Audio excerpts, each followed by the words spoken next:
Bom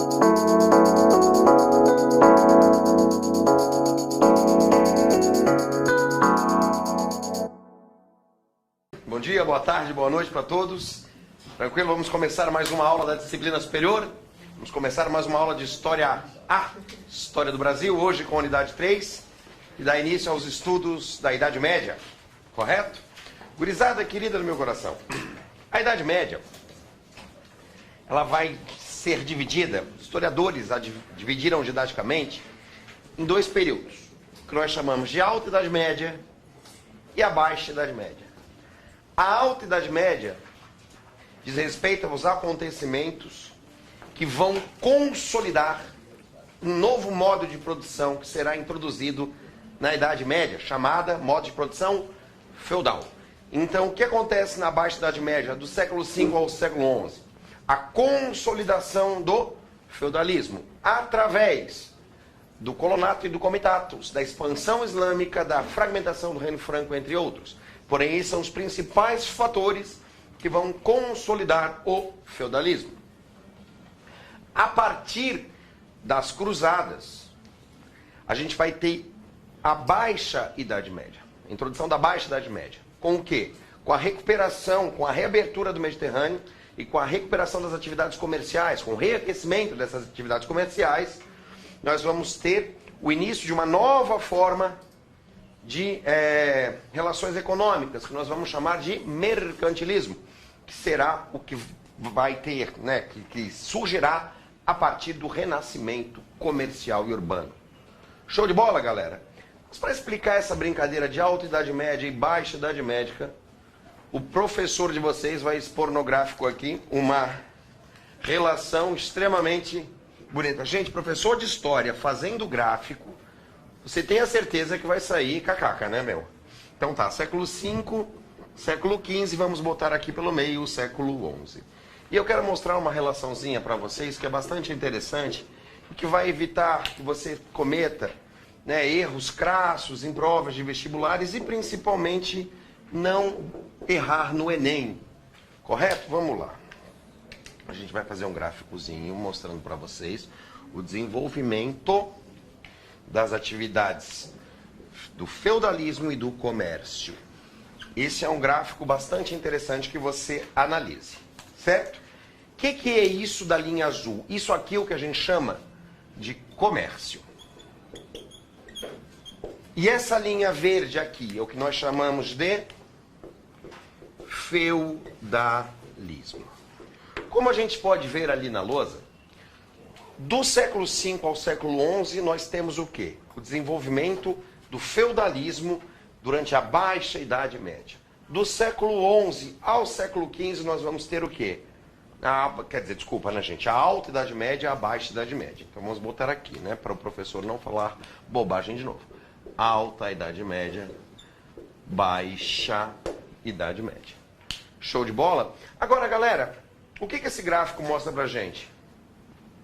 Que toda vez que eu tenho a ascensão do modo de produção feudal, eu vou ter o quê? A decadência das atividades comerciais. Então você pode entender o seguinte, logo de cara nesse gráfico, você pode perceber o forte antagonismo que existe entre a relação comercial e o feudalismo. Ou seja, se eu tenho o aumento das atividades comerciais, necessariamente eu vou ter o quê? A derrocada do sistema feudal. Se eu tenho o aumento das relações feudais, eu vou ter a derrocada do quê? Das atividades comerciais. Agora a questão é por que isso? Que é o que a gente vai discutir a partir da aula de hoje, né? Na aula de hoje, na aula da semana que vem, a gente vai matar essa Idade Média toda aí. Então você entenda, o que vai fazer com que isso aconteça? Bem, aqui a partir do século III, do século III ao século V, vai se ter uma nova forma de relação dentro de Roma, da história do Império Romano, que a gente vai chamar de colonato. Esse colonato é o que vai dar origem à feudalização. Posteriormente, eu vou ter o comitato germânico, que já vou explicar para vocês. No século VII, eu começo a ter o que eu chamo de expansão islâmica. Então, o islamismo também vai ser um dos responsáveis pela feudalização da Europa. Posteriormente, eu vou ter aqui no século VIII né? No século VIII, não, desculpa, no século IX, em 843, a assinatura do Tratado de Verdun, que vai fragmentar o Reino Franco. Então vamos botar aqui, Reino Franco. A sua fragmentação. Mas, na verdade, galera, quem vai estar fazendo a passagem dessa alta para a baixa Idade Média, da alta para a baixa Idade Média, quem vai estar fazendo essa passagem é um fenômeno chamado de cruzadas. E vamos explicar isso de uma forma bem rápida. Quando os islâmicos começaram a sua expansão territorial, quando os islâmicos tomaram ali a Península Arábica, o norte da África, subiram a Europa pela Península Ibérica, eles passaram a dominar o Mar Mediterrâneo. O que aconteceu então? Com o domínio islâmico ao Mar Mediterrâneo, ocorreu o que nós chamamos de fechamento do Mar Mediterrâneo ao comércio europeu. Certo? Ou seja, os europeus não fizeram flutuar uma tábua no Mediterrâneo. Eles não comercializaram pelo Mediterrâneo, porque o Mediterrâneo estava controlado pelos árabes. O movimento cruzadista é o movimento que vai gerar a reabertura desse Mediterrâneo e novamente a gente vai ter as relações comerciais ocorrendo por aí, por esse mar. Então, é a partir do movimento cruzadista que a gente vai ter o que nós chamamos de renascimento comercial e urbano.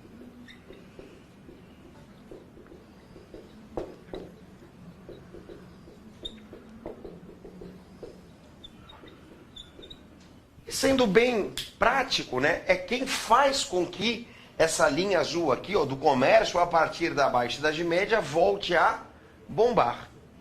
Galera, eu gosto de colocar esse gráfico porque o aluno ajuda a gente através do visual, né? Ele é bem visual. Você vê que toda vez que você tiver uma relação direta entre feudalismo e comércio, atividades comerciais e feudalismo, tanto faz se é na prova do vestibular, se é no Enem, se é em concurso público, no que for, tanto faz.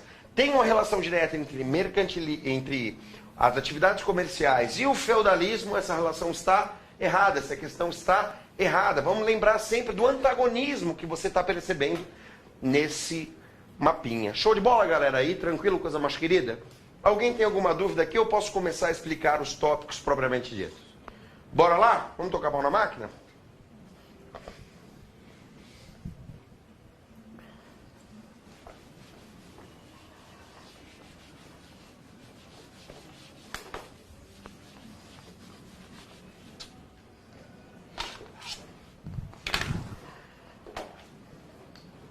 Galera, o feudalismo ele começa a ser formado ainda durante o período do Império Romano.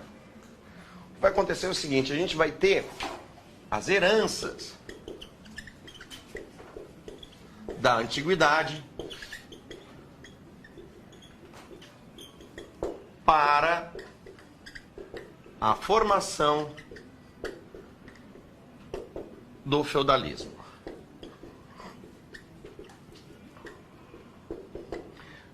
Eu posso dizer que eu tenho uma herança romana e uma herança germânica.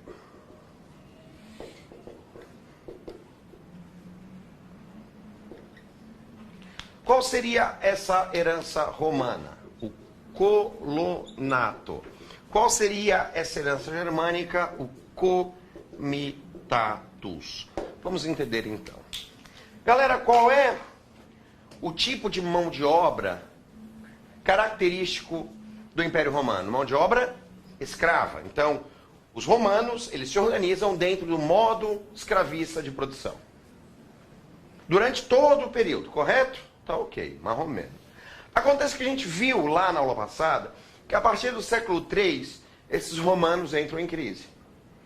Uma crise diretamente relacionada à diminuição da mão de obra escrava, que vai gerar uma falência econômica, que vai gerar uma desorganização do exército e, inevitavelmente, acarretará impressão nas fronteiras desse império. Então, assim, a partir do século III, as fronteiras do Império Romano começam a ser pressionadas pelos bárbaros, ok? Tranquilo, galera? Coisa mais querida. Então, perceba, esses bárbaros, eles vão procurar invadir quem? Os grandes centros urbanos, que é onde o dinheiro está concentrado. Você tem uma opção, você pode invadir Os campos ou as cidades. Onde é que o dinheiro está? No campo ou nas cidades? Em Roma. No campo ou nas cidades, galera? Nas cidades. Então os bárbaros vão invadir o quê? As cidades, atrás dessas riquezas. Aí eu pergunto para vocês estão nessa cidade? Vocês estão se sentindo confortáveis nessa cidade, sim ou não? Não, né, galera? Pelo amor de Deus, você sabe que tem um monte de gente querendo te invadir. Então, a partir desse ponto, a partir do século III, vai começar a existir uma nova forma de relação entre patrícios, plebeus, clientes e escravos dentro de Roma. Uma forma que nós vamos chamar de colonato. Vamos pegar aqui um exemplo. Como é que é seu nome, meu querido? Fofo lindo do tio. Como? João Pedro. João Pedro é um patrício, o resto de nós aqui, vamos fazer assim, ó. Essas duas filas à frente aqui são plebeus, essas duas filas de trás são clientes, e aquela raça lá do fundão é tudo escravo. Tá? Maravilha. Show de bola? João Pedro, é isso? João Pedro, quem é que está tentando invadir aqui essa cidade? Os bárbaros. Você é um patrício romano. Você está afim de ficar aqui nessa terra? Está afim de ficar aqui nessa cidade e ver o bicho que vai dar, sim ou não? Não. O patrício não está afim de enfrentar a invasão bárbara. Agora eu pergunto aqui, para vocês da frente, plebeus, vocês estão afim de ficar aqui e esperar os bárbaros invadirem vocês, sim ou não? Também não. Os plebeus também não estão afim. Os clientes estão afim, sim ou não? Também não. E os escravos? Querem ver o quê? Querem essa invasão ou não querem essa invasão? Eu faço uma pergunta. O bárbaro vai entrar, certo? Antes de te matar, ele vai perguntar, calma aí, licença para um taco, vamos fazer uma pergunta aqui. Você é patrício, plebeu, cliente, escravo. Ele vai fazer isso ou ele vai sair passando o rodo? Vai passar o rodo. Então o escravo quer essa invasão, sim ou não? Também não. Então ninguém aqui está afim de enfrentar os bárbaros. E os bárbaros estão todos morando onde? Nas cidades. Os bárbaros estão invadindo o quê? As cidades. Só que João Pedro é um patrício. E o João Pedro tem várias terras no interior desse império. Então ele faz o quê? Ele vai para essas terras e convida esses patrícios, esses clientes e esses escravos a migrarem para o interior com ele. E nessa nova terra, e nesse novo modo de organização, o que vai acontecer? O João Pedro tem a terra.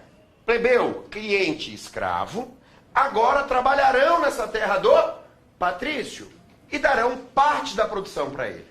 Qual a diferença do plebeu para o cliente e para o escravo nessa nova forma de relação? Nenhuma, né? Eles deixam essas três classes sociais, patrícios, plebeus, clientes e escravos, vão se fundir numa classe que nós chamamos de colonos.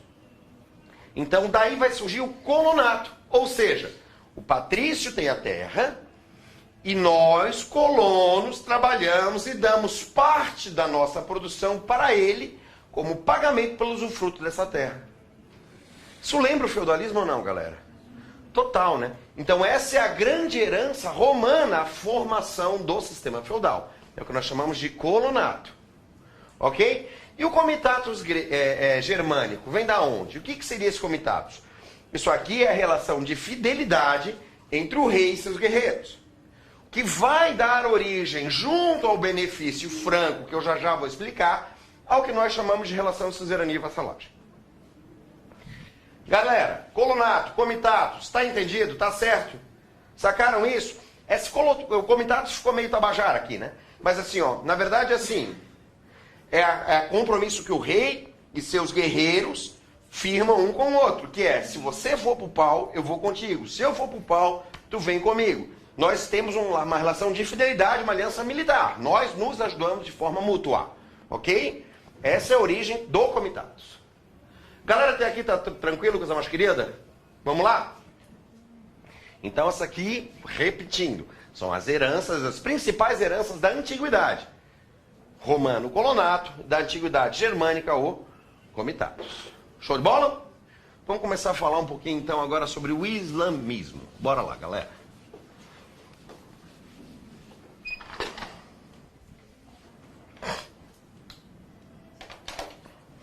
Galera, o islamismo. Vou botar aqui no quadro.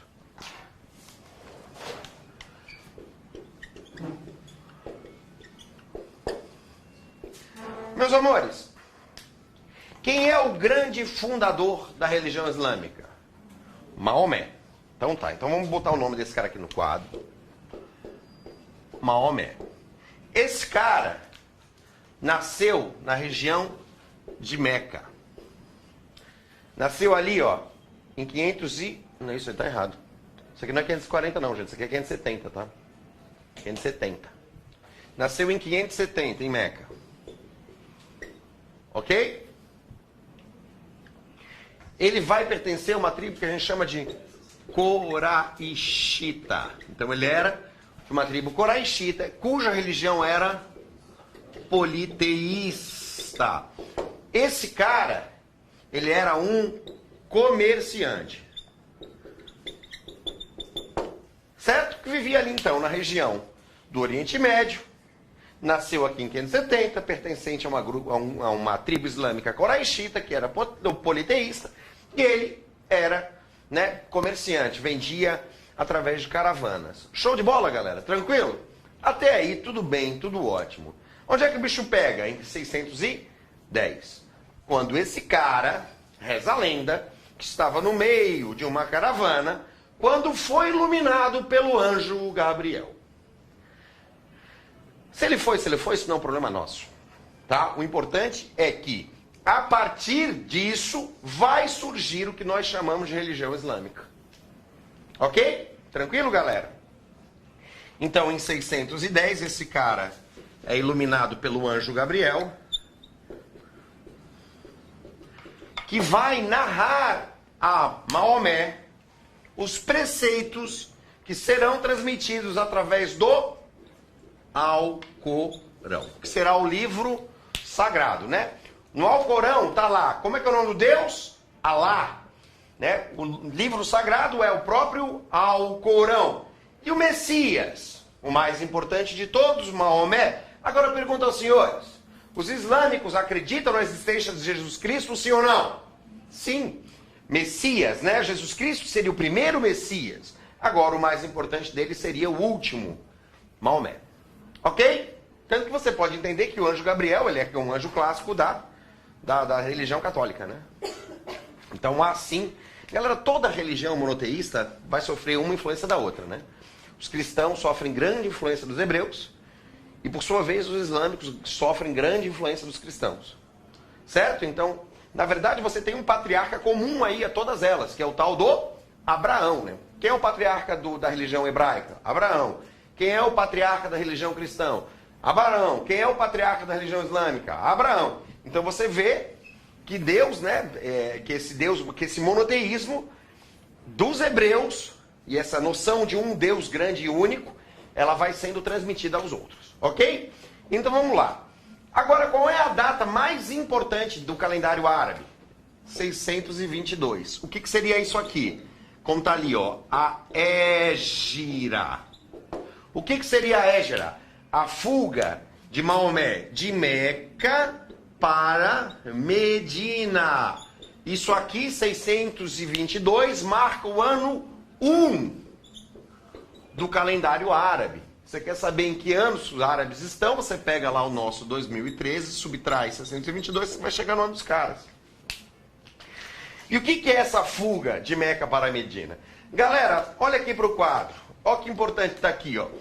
Os sacerdotes coraixitas, eles eram o quê? Politeístas. Maomé passou a pregar uma religião islâmica, cujo Deus é Alá. Quantos deuses tem? Um, monoteísta. Então, os sacerdotes coraixitas, politeístas, passaram a perseguir Maomé. Maomé, então, foge de Meca para Medina, aonde começa a conversão em massa dos povos árabes. Vai criar um grande exército e em 630 retorna a Meca, aonde unifica as tribos árabes através do islamismo, dando origem ao que a gente chama de reino, né, de Império Árabe. Então, a partir de 630, ao retorno de Maomé de Meca para de Medina para Meca, ele fugiu no que a gente chama de Égira. 622, 630 está o retorno dele, né? De Medina para Meca, a unificação dessas tribos e o início do que nós chamamos de Império Árabe. E aí eu preciso que vocês prestem atenção aqui, galera. Olha o tamanho da expansão do troço, dos caras, ó. Saiu aqui de Meca, vai tomar a Península Arábica, o Oriente Próximo, vai passar aqui pelo Mar Vermelho, através, né, do Mar Vermelho, vai conquistar todo o norte da África pelo Estreito de Gibraltar, vai subir na Europa, vai tomar toda a Península Ibérica e só será barrado em 732, no que a gente chama de Batalha de Poitiers, que é uma batalha ganha por Carlos Martel, o que nós vamos começar a discutir agora. Dúvidas sobre o islamismo, galera? Tranquilo, coisa mais querida? Foi, partiu? Foi? Então vamos lá para o nosso último tema da aula de hoje. Olha, eu vou falar para os senhores que meia hora quando a gente está esperando lá fora passa bem mais devagar do que quando a gente está aqui dentro dando aula, né, cara? Mal começou a aula, já está acabando. Vamos lá. Galera, outra coisa importantíssima para a gente entender o Reino Franco, a formação do feudalismo, é justamente a concretização e a fragmentação do Reino Franco. Galera, o que é o Reino Franco? O Reino Franco é um dos muitos reinos que se forma na Europa Ocidental após a invasão dos bárbaros ao Império Romano. Tu vai ter o Reino Visigodo, o Reino Ostrogodo, Reino Franco, entre outros, ok? Qual que vai chamar mais atenção? O Reino Franco. Por quê? Por causa desse camaradinho aí, chamado Clovis. Esse cara, ele faz uma coisa que é muito bacana. Ele se apaixona por uma dona moça. Essa dona moça era cristã. Para conseguir casar-se com essa moça, ele se converte ao cristianismo. Uma vez que Clovis se torna cristão, ele consegue reunificar as tribos francas em torno dele. Ou seja, ele se torna o primeiro rei franco. Ele vai dar origem, em homenagem a Meroveu, que é um antepassado dele, ao que nós chamamos de dinastia Merovingia. Ou Merolíngia, tanto faz. Ok? Dinastia em homenagem a Meroveu, Merovingia. Então ele unifica as tribos através de sua conversão ao cristianismo. Então a palavra-chave de Clovis é o quê? Conversão ao cristianismo. Ok, galera? Tranquilo? Bem, esse cara, a grande importância dele é a unificação. Agora, da dinastia Merovingia, o cara mais importante, com certeza, se chama Carlos Martel. Esse cara aqui é o cara que vai ganhar aquilo que a gente chamou ali embaixo de Batalha de Poitiers. Essa batalha aqui se deu no ano de 732.